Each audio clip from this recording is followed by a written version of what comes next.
A paz do nosso Senhor e Salvador Jesus Cristo. Mais uma vez, sejam bem-vindos ao canal Reis em Cristo. Aqui quem vos fala é o Presbítero Reis. Bom, eu gostaria de levar até você uma mensagem da parte de Deus, mas antes eu gostaria de levar até você uma história de reflexão, onde o tema diz: volte antes que seja tarde. Amém, meu amado? Amém, minha amada? E já vou dizendo que se você gostar, dá um like aí, colabore, passe em frente, amém? Que é uma mensagem que com certeza vai falar fortemente ao nosso coração, porque a palavra de Deus é assim, ela não vai sem propósito, mas ela vai para quebrar cadeias, amém? Restaurar esperança, fé e transportar pessoas, tirá-las do reino das trevas e transportá-las para o reino do nosso Senhor e Salvador Jesus Cristo, amém? Bom, vem comigo nessa história aí. Um dia, o homem chegou em casa, foi jantar com a sua esposa, com a sua mulher, e ele pegou em sua mão e disse: olha, eu quero o divórcio. Bem, a princípio ela não pareceu nem um pouco chateada, mas calmamente perguntou o porquê. Minha resposta foi evasiva, disse o homem, e isso a irritou. Ela deixou seu prato cair no chão e gritou: você não é homem de verdade. Nós não nos falamos mais naquela noite. Ela chorou. Eu sei que ela estava buscando motivo para o nosso relacionamento falido, mas eu não pude dizer que ela havia me perdido para Jane. Eu não a amava mais. Eu sentia, na verdade, pena dela. Bom, eu, cheio de culpa, mostrei a ela os papéis do divórcio, deixando para ela a casa, o carro e 30% da minha empresa. Ela olhou com raiva e rasgou os papéis. Bom, a mulher com quem eu passei 10 anos da minha vida era uma estranha. Eu fiquei com pena de que ela tivesse investido tanto tempo, força e recursos em nosso casamento, mas eu não poderia voltar atrás no que eu havia dito. Finalmente ela começou a chorar, a reação que eu esperava desde o início. Nesse momento, o divórcio pareceu mais real. Bom, no dia seguinte eu cheguei em casa, tarde do trabalho. Ela estava sentada à mesa escrevendo. Eu não comi nada, apenas fui direto para a cama e dormi. Na manhã seguinte, ela me falou dos seus termos para o nosso divórcio. Ela não queria nada de mim, mas pediu que eu passasse o último mês vivendo ao seu lado normalmente. O motivo? O nosso filho tinha provas importantes no mês seguinte e ela não queria prejudicá-lo. Ela também me pediu para pensar no dia do nosso casamento e em como eu a carreguei no colo ao entrar na nossa casa e no nosso quarto. A partir daquele momento e por todas as manhãs do próximo mês eu deveria carregá-la para fora do nosso quarto.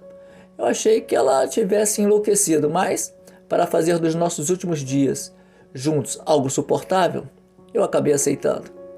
Bom, no primeiro dia nós estávamos meio desastrados quando a carreguei, mas nosso filho, rindo, aplaudiu e cantou: o papai está carregando a mamãe nos braços. As palavras dele liberam uma onda de dor em mim. Eu a carreguei para fora do quarto, passando pela sala e saindo pela porta da frente.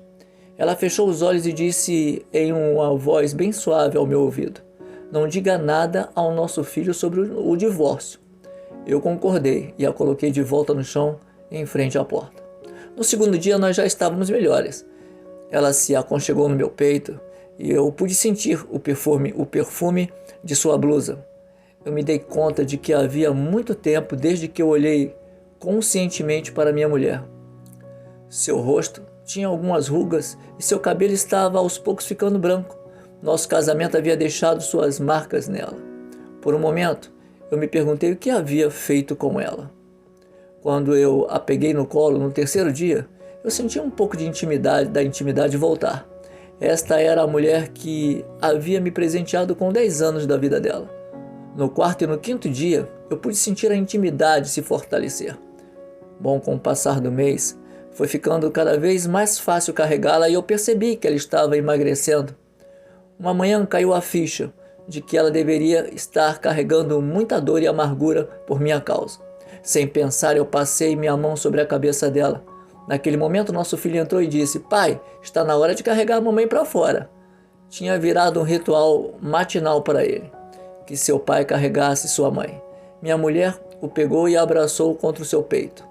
E eu me virei, pois estava com medo de que isso mudasse as coisas. Eu a levantei e as mãos dela envolveram meu pescoço. Eu a segurei com força como no dia do nosso casamento. No último dia, eu a segurava. Eu não pude mais aguentar. Eu sabia o que tinha que fazer. Eu fui até o apartamento da Jane, minha amante. Subi as escadas e disse: me desculpa, Jane, mas eu não quero mais deixar a minha mulher. De repente tudo ficou claro. Eu carreguei a minha mulher no dia do nosso casamento e prometi segurá-la até que a morte nos separe. No meu caminho de volta para casa, eu comprei flores para ela e quando a florista perguntou o que ela deveria escrever no cartão, eu sorri e disse: eu irei te carregar todas as manhãs até que a morte nos separe. A florista sorriu e disse: olha, quanto amor. Bom, saí de lá feliz, com as flores nas mãos e um sorriso enorme no rosto. Eu voltei para casa.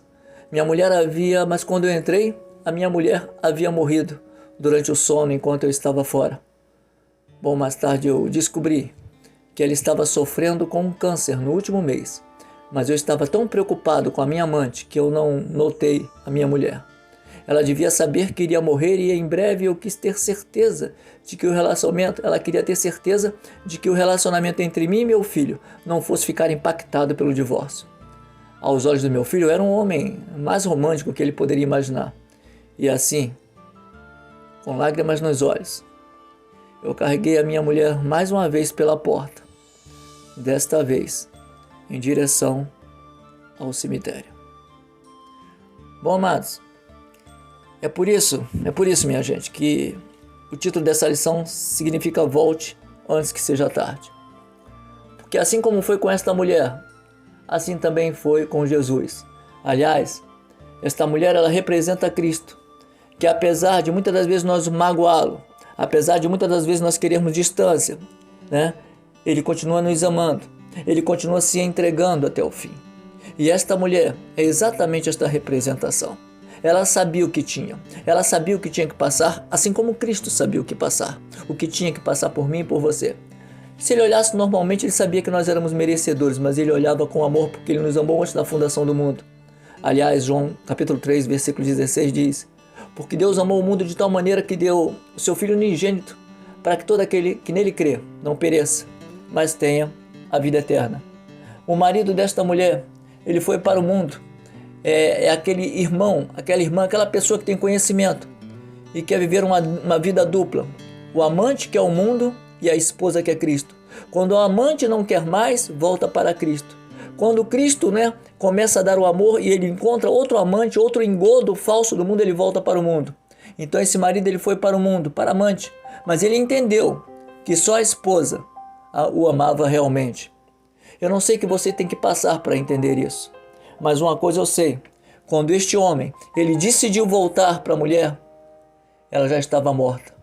Escute, por isso que o tema desta palavra é volte antes que seja tarde, porque muitas das vezes nós podemos decidir voltar tarde demais, voltar quando a igreja foi arrebatada, voltar quando não houver mais chance, voltar quando simplesmente a igreja não estiver mais aqui.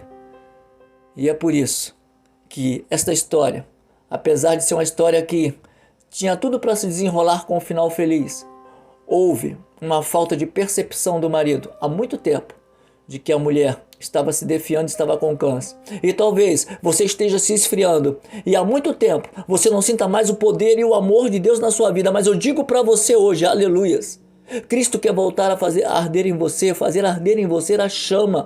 a chama do Espírito Santo. Ele quer te trazer esperança novamente, ele quer te abraçar novamente, é ele que quer te carregar no colo. Nessa história, o homem conseguia carregar a mulher que ela não tinha as forças. Cristo carregou nossas dores. Cristo carregou a nossa cruz. A cruz era nossa. Tanto que em Isaías capítulo 53, versículo 4 e 5 diz: verdadeiramente, aleluia, ele tomou sobre si as nossas enfermidades, as nossas dores levou sobre si, e nós o reputávamos por aflito, ferido de Deus e oprimido, mas ele foi ferido por causa das nossas transgressões e moído por causa das nossas iniquidades. O castigo que nos traz a paz estava sobre ele, e pelas suas pisaduras nós fomos sarados. Aquele homem, ele descobriu o verdadeiro amor, mas houve o sacrifício da mulher. Ela se rendeu, calada, com câncer, mas ela ainda viveu um momento, passando para aquele homem sem revelar o real motivo da doença dela, que eles ainda se amavam. E quando aquele homem saiu daquela floricultura todo alegre, doido, fazendo aquela dedicatória maravilhosa, a mulher já não estava mais lá. Escute, ainda há tempo de você encontrar Jesus. A igreja ainda se encontra aqui. Os profetas e as mulheres de Deus ainda estão aqui. As mensagens ainda estão aqui. Tem um grupo fazendo parte da sua vida. Tem esse canal Reis em Cristo, que não é denominacional, mas é cristocêntrico, falando para você: volte enquanto é tempo. Não deixe que seja tarde demais. Não deixe que seja tarde demais. Porque quando nós nos afastamos e queremos voltar, sendo tarde demais, não vai haver mais a porta, porque ela vai estar fechada. Aproveite a oportunidade então. Não faça como este marido. Tarde demais ele foi perceber que ele amava aquela mulher. Não deixe para tarde demais você entender que Cristo te amou primeiro. Volte, ame a Jesus agora, porque Ele tem planos de bênção para a tua vida. Amém? Se você gostou, dá um like aí, passa esta mensagem. Que Deus abençoe sua vida rica e poderosamente. Graça e paz.